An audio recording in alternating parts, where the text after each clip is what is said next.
প্রায় দেড় দশকেরও বেশি সময় ধরে ফুটবল বিশ্বে আলোচনার কেন্দ্রে থাকা প্রশ্নটি আজও একই। লিওনেল মেসি নাকি ক্রিস্টিয়ানো রোনালদো, কে সেরা?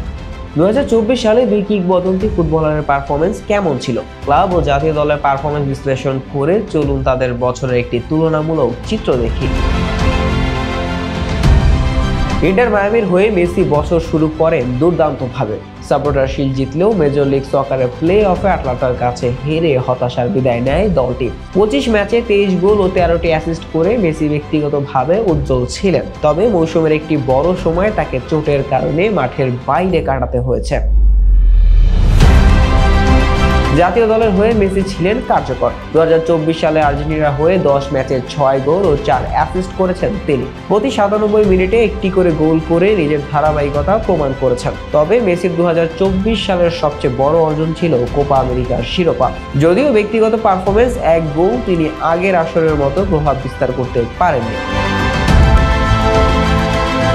সৌদি প্রো লিগের 2024 মৌসুমে রোনালদো ছিলেন গোল মেশিন। 35 ম্যাচে 30 গোল ও 5 অ্যাসিস্ট করে তিনি আল নাসরের জন্য অমূল্য ছিলেন। তবে কিংস কাপে তার পেনাল্টি মিসে আল নাসর কোয়ার্টার ফাইনাল থেকে বিদায় নেয়, যা তার পারফরমেন্সে একটি কালো দাগ হিসেবে থেকে যায়। জাতীয় দলের হয়ে রোনালদো 12 ম্যাচে 7 গোল এবং 2 অ্যাসিস্ট করেছেন। প্রতি 110 মিনিটে একটি করে গোল করে আন্তর্জাতিক মঞ্চেও নিজের দক্ষতার প্রমাণ দিয়েছেন। 2024 সালে কে এগিয়ে? মেসি শিরোপা জিতলেও চোট ও প্লে অফে বিদায়ের কারণে আক্ষেপের বছর কাটিয়েছেন।